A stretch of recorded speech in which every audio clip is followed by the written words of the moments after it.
ఏంటి my vote my responsibility అని చెప్పేసి మీరైతే పరిగెత్తుకుంటూ వస్తున్నారు, పబ్లిక్ని అవేర్నెస్ చేస్తున్నారు కదా. ఏంటి అసలు ఓటు యొక్క ఇంపార్టెన్స్ ఏంటి? ఇప్పుడు అసలు ఈ ప్రజాస్వామ్య వ్యవస్థలో అసలుకి ఓటుకి వాల్యూ ఉందా అంటే నా పర్స్పెక్టివ్లో ఓటుకి కానీ ఓటర్కి కానీ వాల్యూ లేదని నేను అంటాను. మీరేం చెప్తారో వింటాను. సార్ నమస్కారం అండి. నా పేరు సుబ్రహ్మణ్య శర్మ అండి. నేను బేసికలీ సివిల్ ఇంజనీరింగ్ కన్సల్టెంట్ అండి. నేను ఈరోజు 21 కిలోమీటర్లు పెడుతున్నాను సార్. ఈ ఓటర్ అవేర్నెస్ క్రియేట్ చేయడం గురించి నేను ఇలా పరిగెడుతున్నాను సార్. బేసికల్లీ ఓటు అనేది మన బాధ్యత అని నేను చాలా డీప్గా ఫీల్ అవుతాను సార్. ఎందుకంటే మన నాయకుడు ఎలాంటి వాడు కావాలి, ఎవరు మన నాయకుడు అవ్వాలి, ఎవరు మనల్ని పాలించాలి అనేది డిసైడ్ చేసే అధికారం మనకు ఉందండి. కాబట్టి ఇది మన సంపూర్ణమైన బాధ్యత.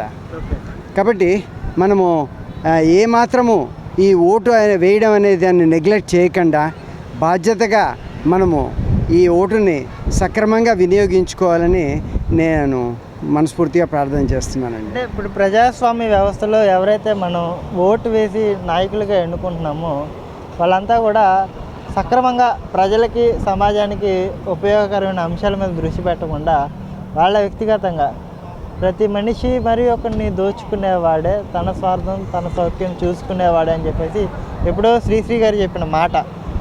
ప్రతి ఒక్కరూ కూడా నాయకులుగా చలామణి అవుతూ కొంత అక్రమార్జనకి పాల్పడుతున్న పరిస్థితి.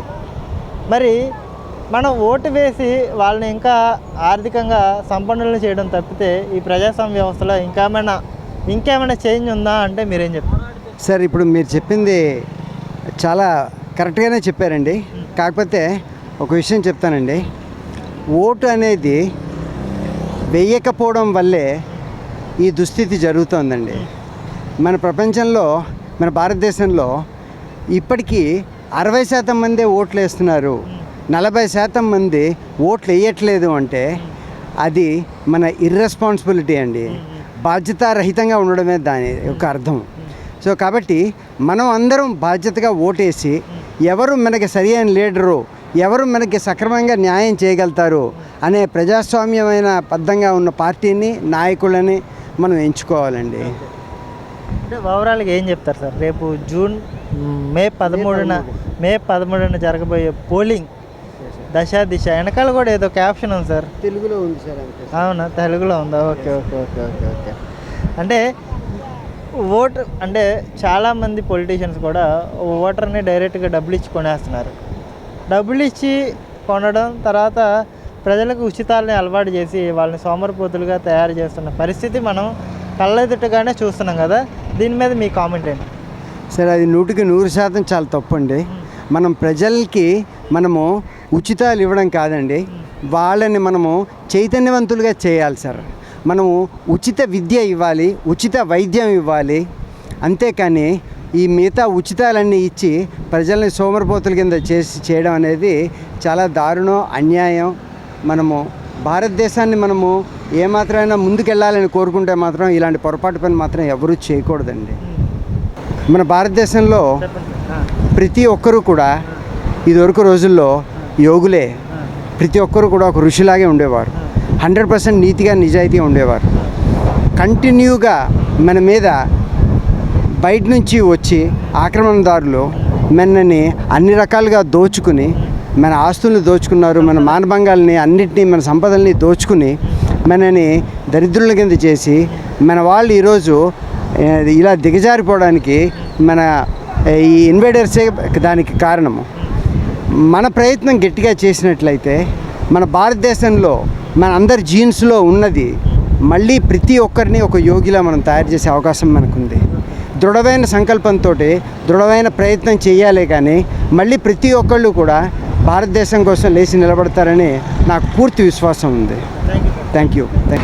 ప్రజానాయకులే తప్పుడు పనులు చేస్తే, ప్రజానాయకులే రూల్స్ని పాటించకపోతే వాళ్ళు ఈ ప్రజలకు ఇచ్చే సందేశం ఏంటి? వాళ్ళు చేసి చూపించేదే కదా ప్రజలు నేర్చుకునేది.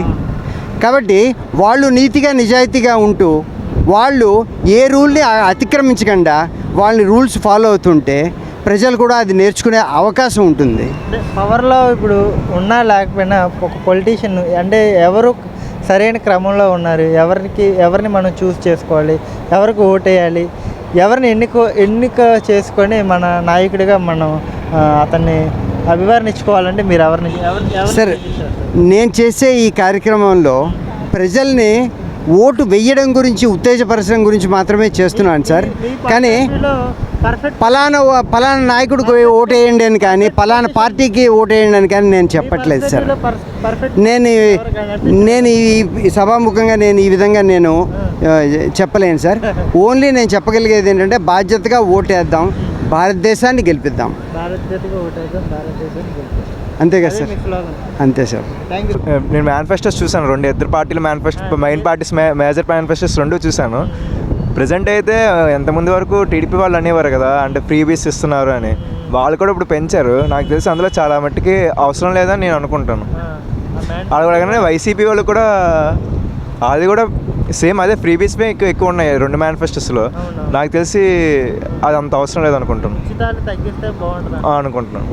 అంటే ఉచితాలు తగ్గించి ఏ అంశాల మీద ఎక్కువ దృష్టి పెట్టాలంటారు? ఉచితాలు తగ్గించంటే డెవలప్మెంట్ మీద పెట్టాలి.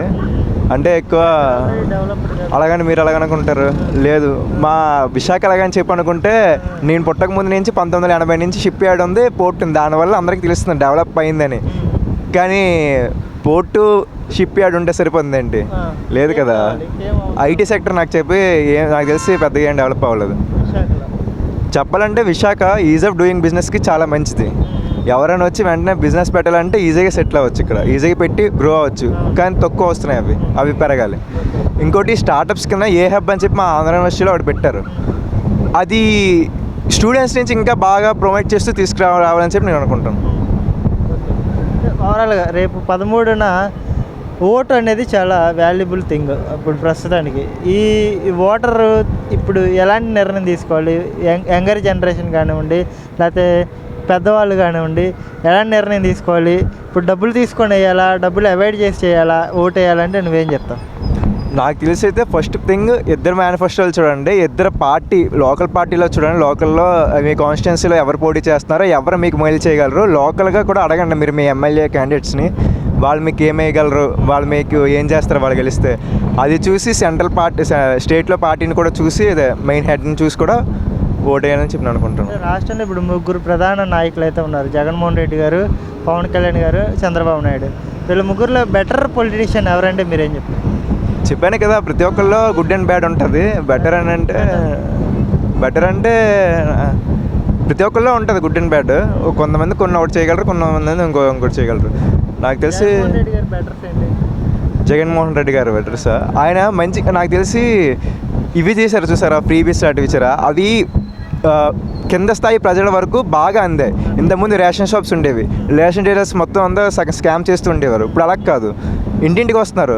అందులో యాక్చువల్ చెప్పడానికి ఒక ఫాల్ట్ ఉంది, ఇంతకుముందు ఎప్పుడు కావాలంటే అప్పుడు రేషన్ తీసుకోవచ్చు, కానీ ఇప్పుడు అలా కాదు, ఇచ్చిన టైంలో తీసుకోవాలి. సో కానీ ఇచ్చిన నాణ్యత పెరిగింది. ఇంతకుముందు నాణ్యత తగ్గింది, ఇప్పుడు నాణ్యత పెరిగింది. అలాగే ప్రతి ఒక్క మనిషికి చివరికి సొంత నా అకౌంట్లో డబ్బులు పడేటట్లు అవుతున్నాయి. అది మంచిది అయింది అనుకుంటున్నాను. ఆయన ఏం తెలుసు అంటే, నాకు తెలిసి ఆయన ఏమనుకుంటున్నారంటే, వేరే వాళ్ళతో వెళ్ళి ఇంటరాక్ట్ అయ్యి ఎవరైనా రెప్పించగలడంలో ఆయన నెంబర్ 1. అది నేను అనుకుంటాను. ఆకట్టుకోవడం బిజినెస్ ఇండస్ట్రీని కానీ బిజినెస్ని కానీ ఆయన నాకు తెలిసి ఆయన నెంబర్ 1. పవన్ కళ్యాణ్ గారు కొత్త నాయకులు కదా, ఆయన గురించి నాకు పెద్దగా తెలియదు. సో నాకు తెలిసి ఆయనకు కూడా ఒక ఛాన్స్ వస్తే ఆయన గురించి తెలుస్తుంది. లేదు, ఆయన యువతలోకి వస్తూ ఉంటారు, యువతను ఉత్తేజపరచడంలో నెంబర్ 1 ఆయన చెప్పాలంటే. Naval architecture and marine engineering.